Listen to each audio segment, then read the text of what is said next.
All right. Welcome to Infinite Gold, Growth and Greatness, Life, Legacy, and Laughs with the Goldners. We'd like to welcome Dr. Eileen Gallagher. Hello, everyone. Woo! So, Dr. Eileen Gallagher, she's an amazing person. We've gotten to know her in the past almost a year, and we've learned so much from her, and we had to bring her on here. And today we're going to talk about the vitality pillar. She's an extreme expert in it. She graduated from UC Davis in nutrition science. Then she moved on to her graduate in dietitian at UCSF, UC San Francisco. She worked there for about 2 years and just really honed in on her skills. Then she went off to UC Irvine for medical school, and she did her residency out there in family medicine. She did 16 years of clinical practice, and during that time, she also worked 15 years where she coached health and lifestyle. So she's got a really vast knowledge about the industry and nutrition, fitness, the works. She also worked in the healthcare delivery system, and currently right now, she's a chief medical officer for a population health office, and she just has a vast knowledge base, and she has a really true passion and a love for helping others, and that's why we had to bring her on. So again, welcome, Eileen, and thank you for joining us. With all that experience, it makes it sound like I'm 80 years old. No, not at all. We're just talking about your experience. Well, Sounds like a lot. she's done a lot. Yeah. We joked one day, my kids were like, how long were you in school? And I calculated, and it was 27 years. I was like, that's a long, long time. Hey, you doctors, you guys are in school for the majority of your life, I feel. Well, the older you get, the less of your life it is. Percentage shrinks. True. Exactly. Yeah. So one of the things Thanks for the introduction. Yeah, of course. So one of the things we want to talk about was the water fasting. You and I decided last minute last week, like, let's do a water fast, even after you were already on one. So I appreciate you joining back in with me. I'm still going strong. I've hit about 3 days in a couple of minutes. So, but you just got off, what'd you end up doing? 84 hours? So with the second piece, so I did a 36-hour, and then I ate that day because I had some plans. And then you and I were talking, and you're like, do it with me. And I'm like, oh, do I really want to do that? And so I said, all right, I'll do it. So I did another 3.5 days. So I started in the evening, and then I finished actually this morning. So it was about 84 hours. Awesome. 3.5 days. And then do you mind discussing a little bit about what a water fast is and kind of like the gist of the benefits and health and why people should recommend putting it into their life? Yeah. So I think the biggest thing is we live in a culture and society where there's certainly an excess of food, excess of sugar, excess of processed foods, lots of things that aren't necessarily so healthy for your body. And so even for people who don't eat as healthily as they could, the water fast is really good for a reset. So it can be a metabolic reset. It can help with your mitochondrial health. It can help to mobilize fat over time. It's a dopamine reset because you're getting all the sugar out of your system. It's also a really good, and with that dopamine pathway, it's really good for shifting. If you're someone who has a lot of cravings because you do a lot of carbs in your life, it really helps to differentiate between hunger and craving because you get the cravings out of your system. And it's good for autophagy as well, the longer that you do it, because that helps to sort of scavenge the not so healthy cells that are in your body, because over time, we all get, oxidation, use big science words. No, they're good. They're good. But you get cellular damage over time. And what this does is the autophagy is a big fancy word for kind of you're taking out the trash in your body. So you're cleaning up those kind of scavenger cells or dead cells and moving them out of the body and allowing for more healthy cells to flourish. There's some thought that it can really help to prevent cancer. And there's so many layers to why you can do it. And it's pretty varied, and kind of depending upon how long you do the fast, there's different kinds of benefits. And so looking at what you're doing for the fast, I think it's at the 24-hour mark, you start to do the fat burn. At 36 hours, I think it's where you get into the dopamine reset. And then after 48 hours, I believe it's that you reset your immune system. So depending upon what you're looking to do, but it's also, some people do intermittent fasting in general. So this is obviously a lengthier reset to help your overall health and well-being. And kind of the biggest thing, as you and I were talking about yesterday, is not only doing this as a health reset, but then really looking at, okay, then what am I going to do after? Because if you're doing the reset, you can use it. It also helps your microbiome. I mean, there's so many, like I could go on and on about all the benefits of it. Yeah, definitely. But I think the big thing that people talk about is like, oh my God, how do you do that? Like you water fast? Like I can't even go without one meal. And like we talked about, the first 24 hours is really the hardest because you have some cravings, like your blood sugar drops and you're like, you might feel a little lightheaded or dizzy. And so the most important things are to get electrolytes. And we can say which kinds we use or not. I don't know if we have to get into the brands, but certainly ask if you have questions. Anthony will be happy to share.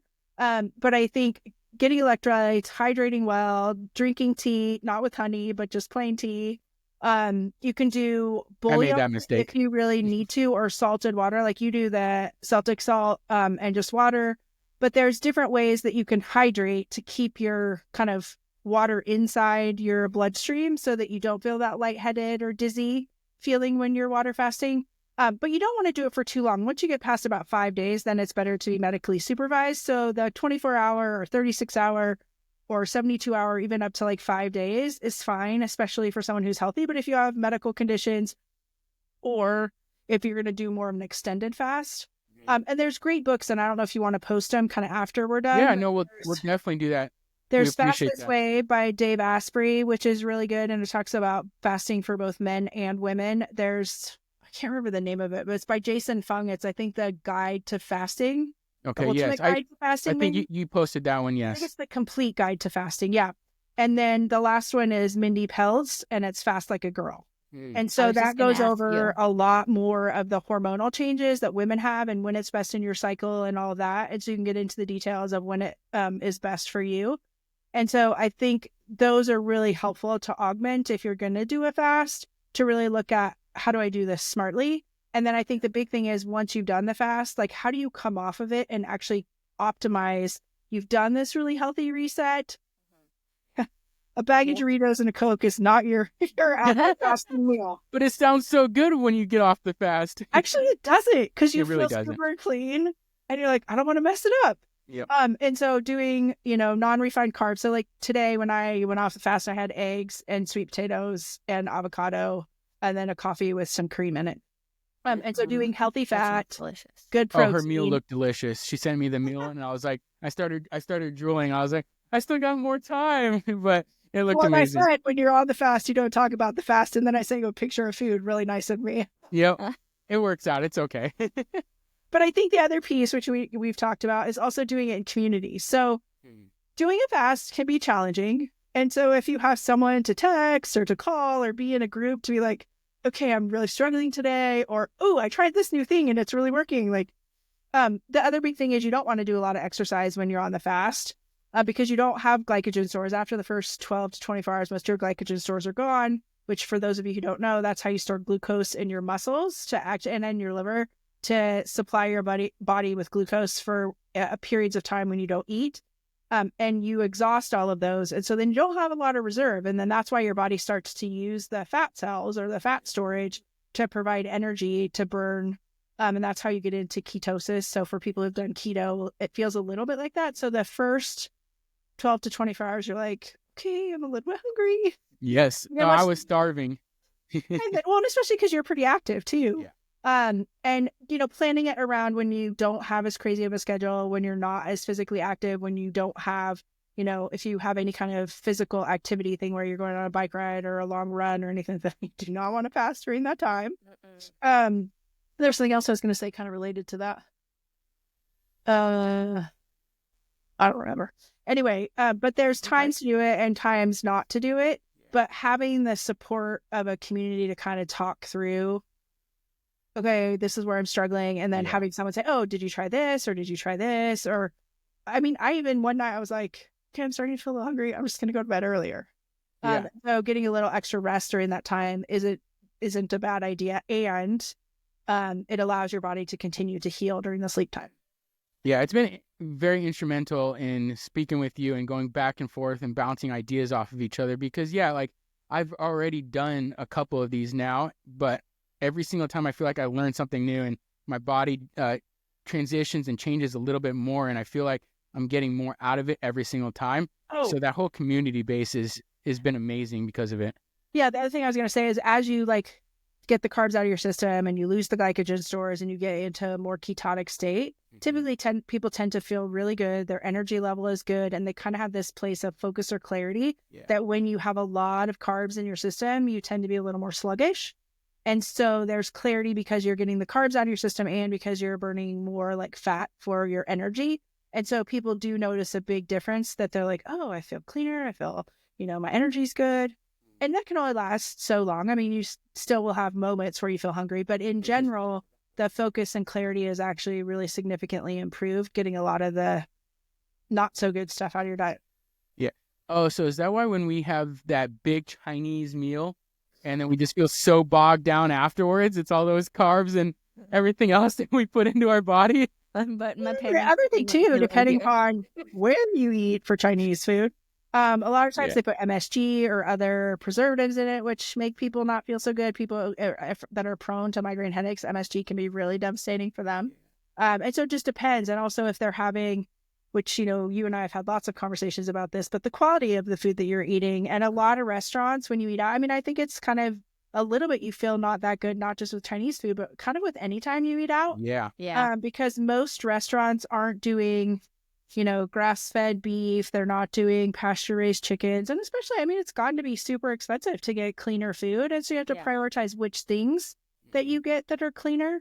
But I think anytime you eat out, they tend to add more seed oils. They tend to add more butter, more salt, more sugar, or high fructose corn syrup.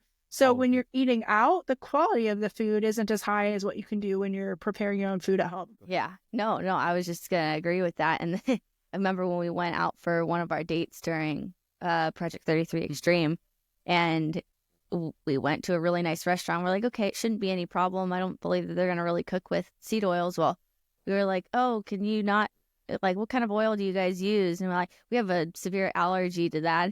And it was just like, we felt so awkward trying to, ask and have them adjust to something like that. And they kind of like looked at us funny. And I'm like, well, first of all, you're in Malibu, so I figure you're going to get more of those questions of people asking about it because people are trying to get more healthy and make healthier choices.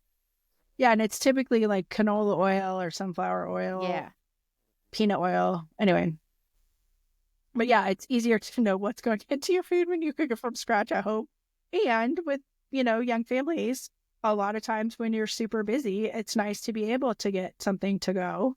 And so it's also being smart and going to places that tend to use less of that and that you can kind of look up online. And I don't know if you guys have that might be something to provide to your readership or your listenership, a list of restaurants that tend to do a little bit healthier takeout meals. That's a great idea. I mean, I live in Boulder, Colorado, and there's definitely some that are much better here than others. And so we tend to go to the places, or I tend to. My kids don't care so much. Yeah. And it's hard because as a parent, I want them to eat super healthy too, but they're teenagers, so they boycott mom's decisions. Mm-hmm. Sometimes that fast food restaurant sounds so much better and looks better. Hot Cheetos and Red Bull. Yeah. Well, we don't see hot Cheetos in our house. But... Yeah.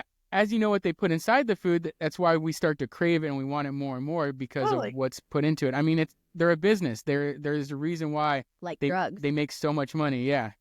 Well, I mean, it hits the dopamine center a lot of times. Yep. So the caffeine, the sugar, and I mean, I think it was in the mid 1980s when they changed the food pyramid or to the food pyramid, which was like way heavier in carbs. And then they changed it to like way heavier in fats. But when all that, low fat craze, which everything was then super carborific, it really changed how things are. And then we started using a lot more high fructose corn syrup in our food supply.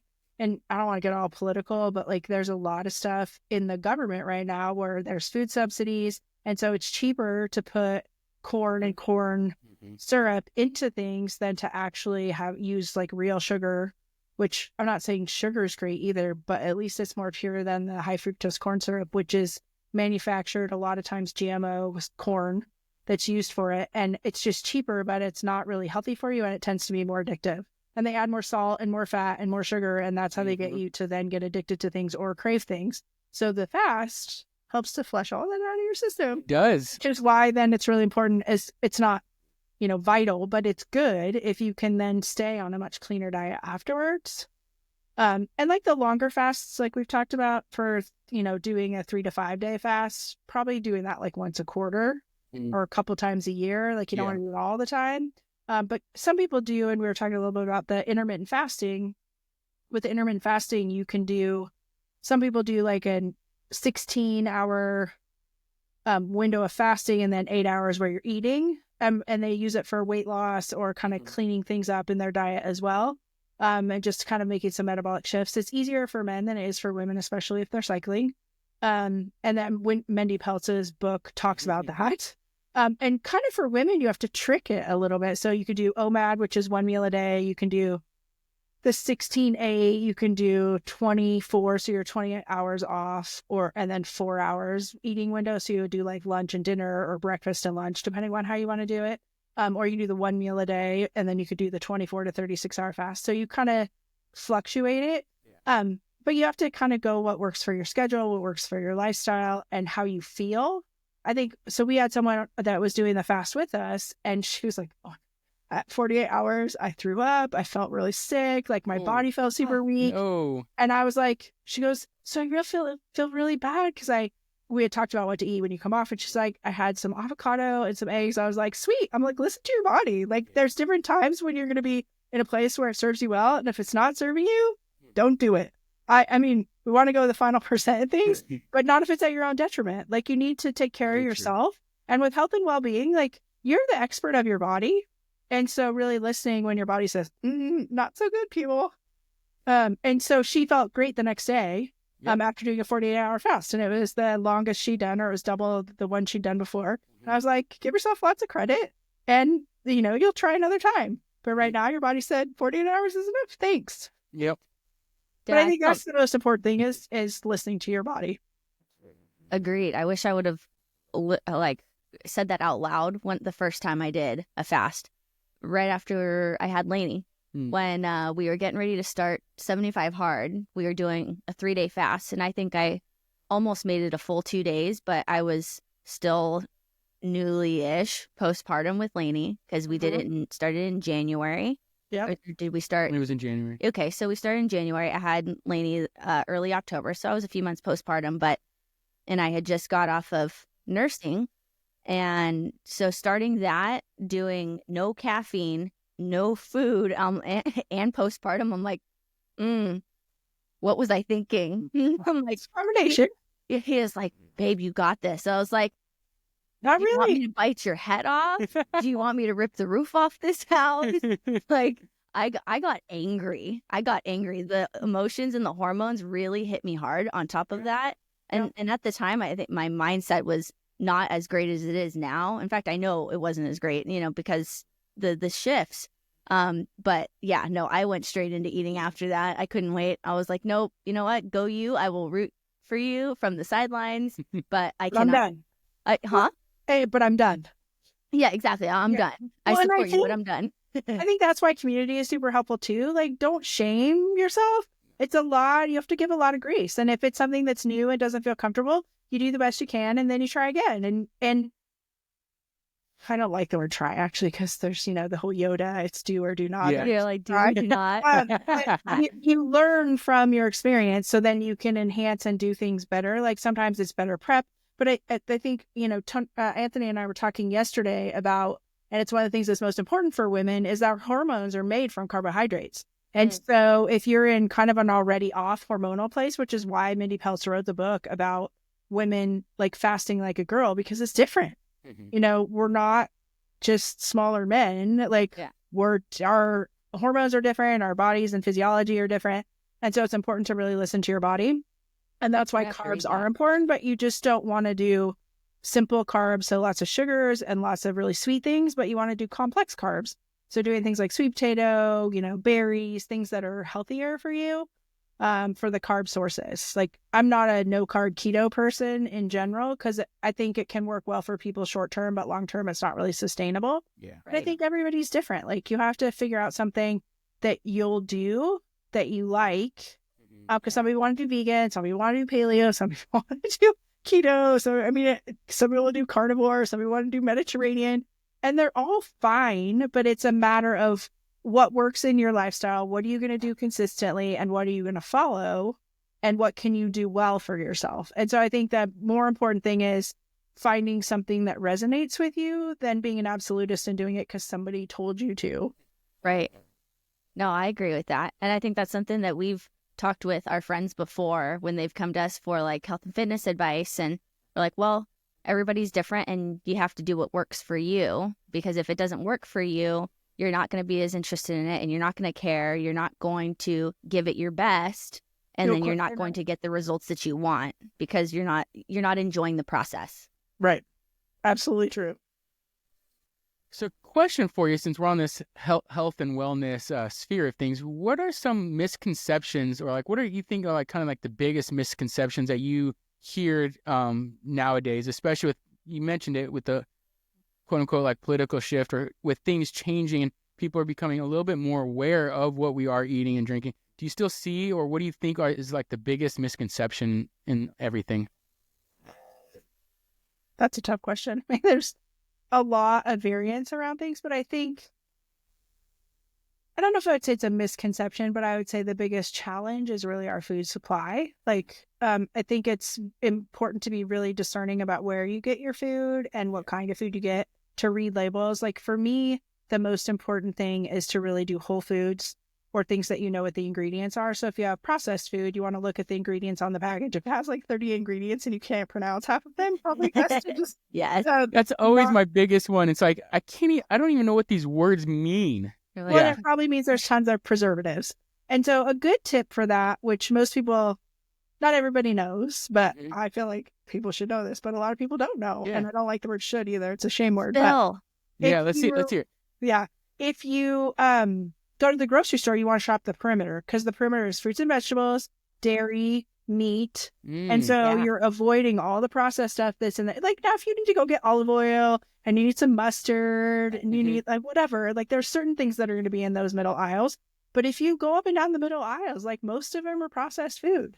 And so most of the whole foods are going to be around the perimeter. And so when we, like, historically, when I worked with people to teach them how to eat healthier, it's shop the perimeter, shop from a list is also a really important one.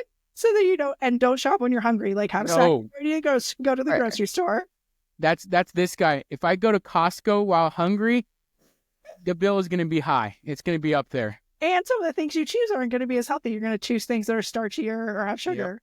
Yep. And so typically you want to limit what's on the ingredient list. You want to look for organic. Those are the things that are the most helpful, I think. But so it's not really a misconception per se, but I think it's just maybe there's a lack of understanding about all of the stuff that I don't think the FDA has done the best job. There's unfortunately a lot of people who are lobbyists around the food industry, and it's a big moneymaker for a lot of people. Yeah. And so I think our health and well-being has not been protected by the government with a lot of that stuff. And so it's important to learn enough yourself at how best to eat and how to take care of your family. And that's usually whole food, limiting the ingredients, cooking more and eating more at home. So I'd say that's probably one of the biggest things. That makes sense. And then what do you think, where do you see the future going? Like, I obviously it's retrospect and a lot could happen, but like, yeah, if I had a crystal ball, I could make if we all had a crystal ball, it'd be nice. But like, it seems like they're starting to catch on where like the red dyes are like extremely horrible for us. They're starting to finally ban it. But it's like, if you think about it, like, we went out to Italy for our long belated honeymoon last year, and we drank a bunch of wine. We ate a bunch of pasta, and pizza and everything. And like, we never felt bloated. We never felt ill. Like, yes, we were walking around a lot because we were touring, but like in general, it just felt better. And I feel like we're a little bit behind the 8 ball when it comes to like certain things that are banned. Yeah. So I think the big thing on that is we have GMOs, a lot of the grains, and there's glyphosate, which is Roundup, that's put on a lot of the fields as pesticides, which is why the organic nature of foods is really important. You can also get pasta that's imported from Italy, and that is typically made better.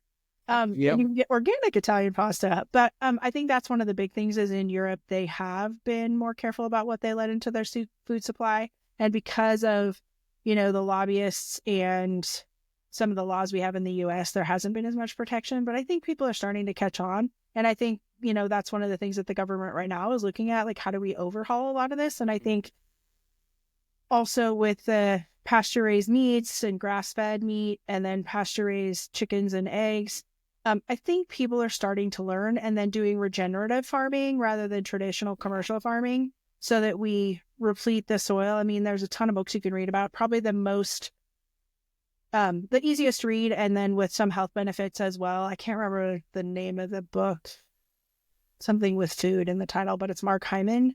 He's a physician who's a functional medicine doc.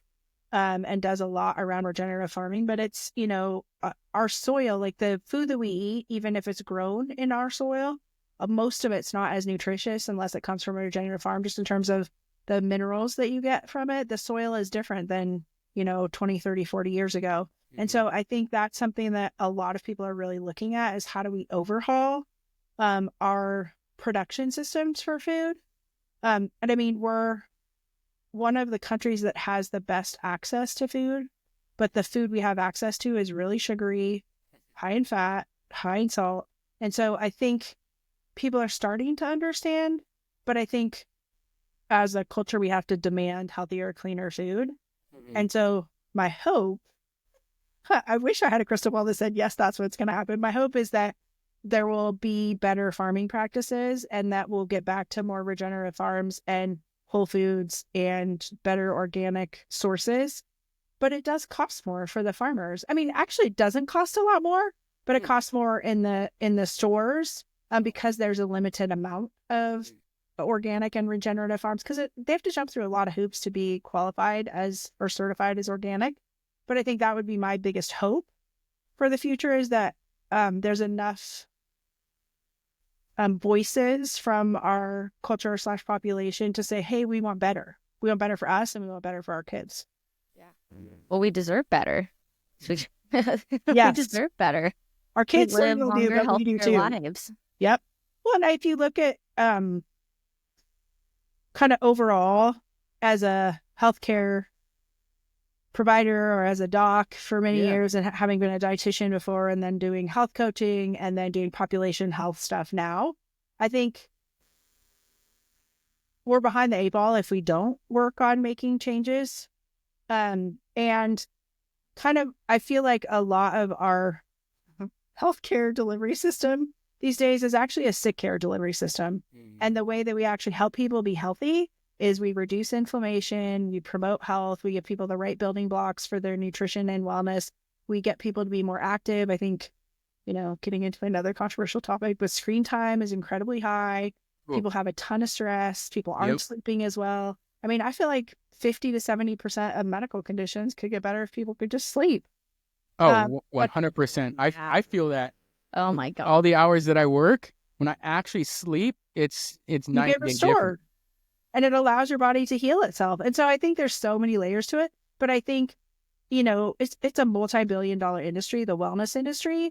But healthcare isn't wellness. Mm-hmm. People are seeking wellness on their own outside of their healthcare costs. The healthcare is really like if you get sick and end up in the hospital or if you have a cold and there's certainly a place for Western medicine. Like I didn't study for a freaking long time to say it doesn't have any value. Like if you're in a trauma, you're in a car accident or you fall off a roof or something, like you are so grateful for the American medical system. Of course. And when you come in and you have metabolic issues like diabetes or inflammatory joint disease and some other things, and they try to throw pills at you, a better overhaul is really to look at how do I overhaul what I'm doing around stress and sleep and eating and hydration and all the other things. I mean, another book that we've talked about is called Good Energy. It's Casey Means. And it's really about she saw a ton of stuff. She was a physician as well. And she actually quit during last year residency because she was like, we're not actually helping people. we're just trying to do surgery on them. Like, how do you actually help people? And if you can overhaul so many of the other elements, so nutrition, exercise, hydration, sleep, etc., you can actually, and really working on mindfulness and stress reduction, you can overhaul your health in a way that's so much more powerful than by taking some meds, because meds are like a band-aid for the underlying problems. And the way that we actually promote wellness is to teach people, how do you actually prevent these things from happening? How do you take care of yourself and get rid of the root of the problem? Yeah, we love that. And that's kind of what we've been focused on more recently, is changing out a lot of the like pots and pans and a lot of the plasticware, and just changing a lot of the things so that way we can do and be on that preventative side, rather than wait until we have the inflammation through the roof or chronic pain because of what we've been living with the past, 20, 30 years. Yeah. So like storage stuff, is better to use glass. I would never, ever cook in the microwave with plastic. I mean, some people say never, ever cook in the microwave at all. I think reheating some things, meat doesn't do very well in the microwave, but I think in general, if you can cook it on the stove, it's better, but never cook in plastic in the microwave, because then stuff melts from the plastic or gets in and contaminates the food. So glass is always better if you're going to heat something in the microwave. But yeah, I mean, there's a lot of environmental triggers too. Yeah. Well, I think for us, like, we started making those small, like, changes little by little, because trying to do it all at once, it's overwhelming, it's costly. And we were just like, okay, well, like, what are the first couple of things that we can start adjusting? And we got rid of all of our Tupperware, and now we have glassware for our storage. And I love it so much more, because now, like, what we realize is food being stored in the plastic, now the plastic containers are absorbing the flavors, absorbing the scent, and no matter how well you wash it, it sticks with the containers. And now we don't have that issue with the glass. And I love that. And then switching our cutting boards, that was another thing. Like, we had the plastic ones, and from, cutting away, now you're getting like threads of the plastic cutting board into your food. And we weren't even catching that. The other day you told me, he's like, babe, we need to get new cooking utensils, the spatula. There was a shred of the plastic that got into my eggs this morning. I'm like, you got it. I'll get on top of that. So we're like, no more plastic. And some people are like, gosh, you're being so extreme. We're like, well, no, we're really just taking our health and wellness seriously into our hands, level, to the level that we care about. Like, we care about longevity. We care about the health of our kids, and we want to teach them those habits now, and they can pass it on to the next generation after that. That's kind of the whole philosophy of garbage in, garbage out. Yeah. So when you get to choose what you put into your body, and like kind of segueing into some of the personal growth stuff, like, it's not just about what you eat. It's what you drink. It's what you watch. It's what you read. So, if you're watching tons of Netflix and you're reading, trashy novels, which sounds judgmental and it's not meant to be, as opposed to like stuff where you're actually learning something, or you're spending a lot of time in front of the screens, like, if you put good things in, it actually helps your brain. It helps you shift your mindset, which is another great book. Yeah. Anyway, but a lot of those things, if you're putting a lot of good things in, you're going to get a lot of good things out. And so it's really being mindful of what you put into your body in all ways. Yeah. In your mouth, your eyes, your ears. So since you kind of segued into it, the personal development and mindset and what have you, you mentioned that you partnered into a kind of like a mastermind group, a personal development group, and then you're kind of creating your own as well. Do you mind talking a little bit on that? So probably a lot of your listeners already know about the final percent you've talked about. You talked about that we're talking about the vitality, but so of course, I'm business partners with Greg Kimball, and have been with the final percent for a long time. And when I was health coaching, I started on my own personal growth journey probably like 12 years ago. And making those shifts, it's made me a better parent. It's made my health better. I mean, it impacts every part of your life. My fitness was better. I did CrossFit for a lot of years, which was, hard on my body, but also I was really good about setting limits on things. Like, some of the young 1% upper coaches would be like, you to do this. And I was like, yeah, I'm pretty good with my body. They're like, and I'm like, I never keep track of my PRs. And they're like, why do you keep track? I said, I don't care. I'm strong enough to do the things I want to. which is the most important thing for me. For me, it was about functional movement and getting stronger and being able to ski and ride my bike and do all the things I wanted to do. But yeah, I mean, the personal growth piece, it bleeds over into so many elements. It makes you a better parent. It makes you better in your job. It makes you better in your relationships. And then as a physician, health coach, life coach, business coach, now doing a lot of leadership stuff in my current role, I can also do business coaching. But inside of the final percent, the vitality aspect in the infinity model is the area that I focus on a lot. And we're starting a vitality mastermind. It's called Vital Vitality, that people can join. And it's really to start conversations around health, to talk about a lot of these things. We're going to do challenges around sleep, around exercise, around hydration, all kinds of things. And it's an opportunity to sit down and talk with me and kind of pick my brain about stuff. It'll be an open dialogue. We'll have 2 meetings a month where people can ask kind of whatever questions in a pretty intimate environment.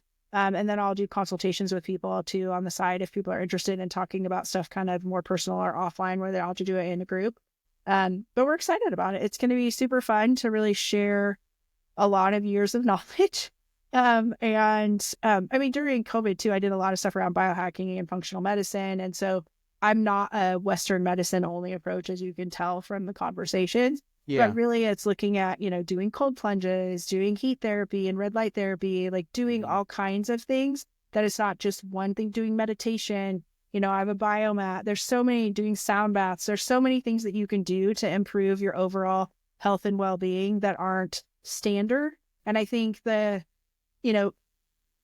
Eastern countries have done a really good job of a lot of this for many, many years. And some of those customs were really just kind of having rapid growth in the US, but the ability to do kind of yoga, sound baths, a lot of the meditation practices, Tai Chi even, it really can make a huge difference for helping to reset your nervous system. And I think there's so many ways that you can do it, but one of the ways is also not overstimulating your nervous system, which as a culture, we're not very good at. We overstimulate our systems all the time with food and with everything. Yeah.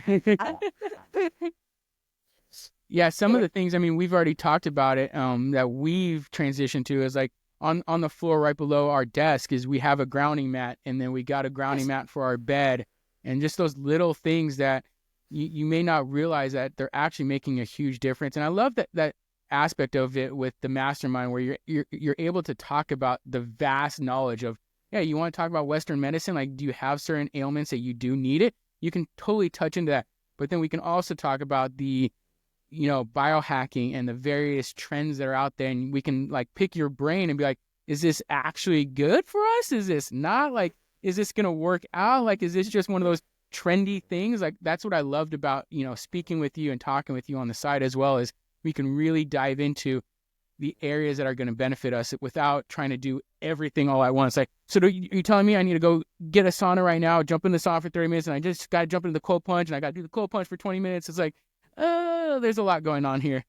So I think kind of like what you said, Bree, too, is, when you did 75 hard, you try to change everything all at once, and it felt so overwhelming. I think the goal is, I can talk about lots and lots of things, but I usually recommend people do the gradual approach. Like you said, you changed out your pots and pans, and then you changed out your storage containers. Like if you picked one thing a month to do, it's 12 changes over a year, but the change in your life can be like astronomical, but it doesn't feel as extreme as like, okay, I'm going to do all this exercise, I'm going to do all this, adding everything all at once, doing the fasting, doing, the reading. You don't have to do all of it day one. You look at, okay, what are areas that I could utilize some improvement, and then what am I going to change each month over the year, which is it feels easier. I mean, it's still work, and some of this stuff is not easy, but it's simple to make changes, but it's not always easy. And then that's the benefit of being in the final percent and in a group where you can talk to people about, okay, this has been hard for me because of these reasons. How did you do it that worked? Yes. And just to have the support to say, okay, you got this. We're going to talk it through together, and we're going to help support you and encourage you. And cheerleaders, like you want people in your front row clapping when you're doing awesome. And so like if you make a bunch of big changes and you're noticing the benefits, like we had somebody else who joined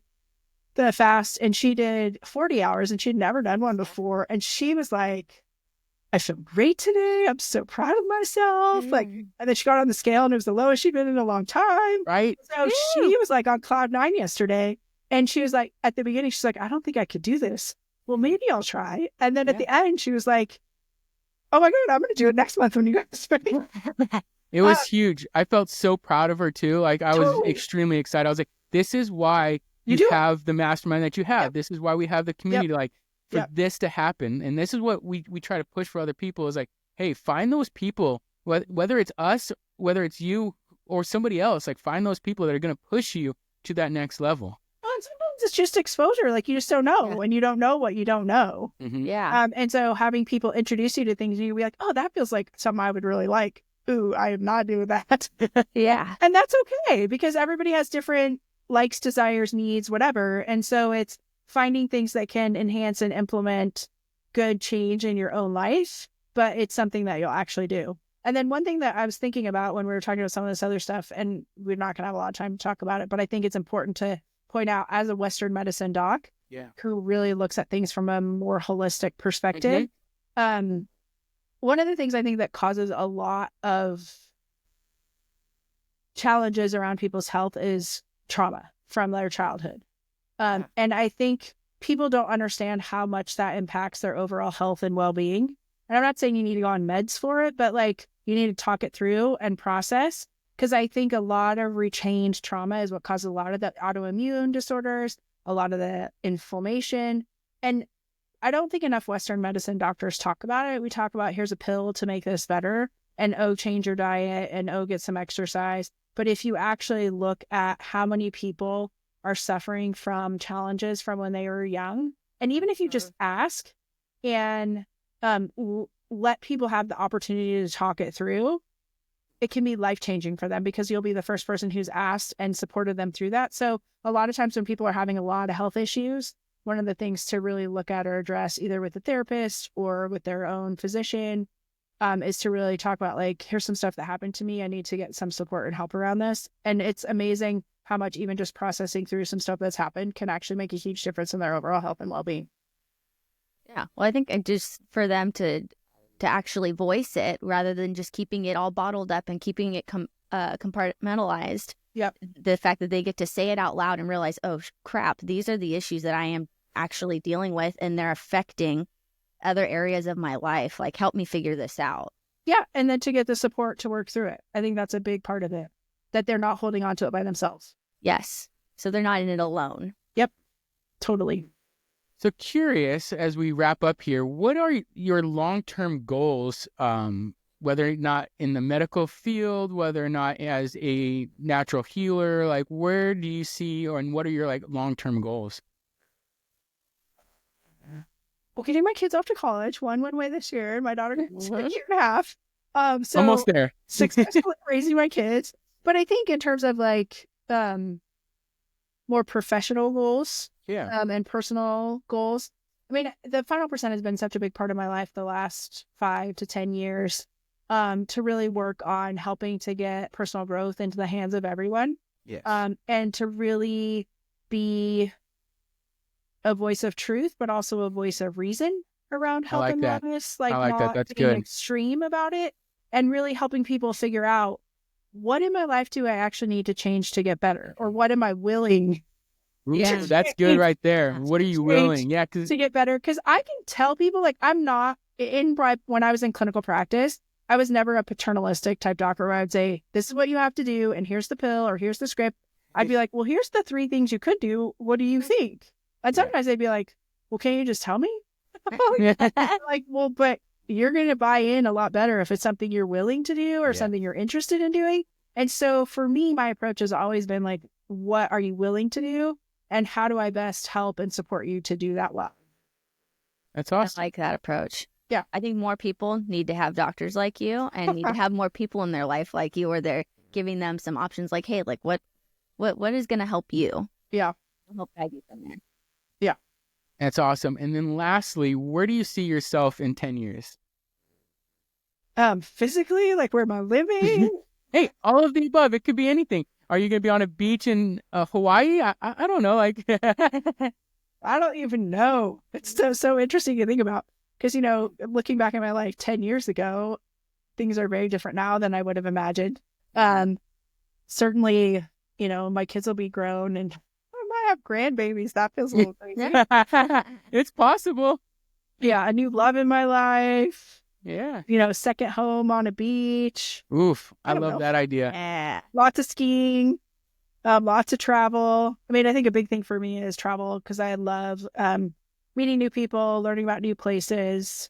It's probably one of the things that I did when I was young that I think really shaped me to look at Awesome. things from very different perspectives, because in every country that you go to, the cultures handle things differently. And in so many places, the people are so welcoming, even when they have very little of their own. They give you the shirt off their back because they just want to talk to you. Especially if you're from America, which is silly, but I hope that stays. They want to talk to you because you're from America. But I think the travel piece for me is really big. So I look forward to doing more of that as the kids are out of the house and as I have a little bit more time freedom. Awesome. I love it. Well, thank you for coming on and joining us. Anytime. We really enjoyed chatting with you today. Yeah. We could probably chat for hours. We didn't even touch for really on hours talking about kid stuff, which we could do another time. I was just thinking the same thing. Is we might need to do like a parenting / kid episode later on because you have a wealth of knowledge. Yeah. So thanks again for joining us. Anytime. Have a All great right. rest of Take your day. care. Bye. Bye, Eileen.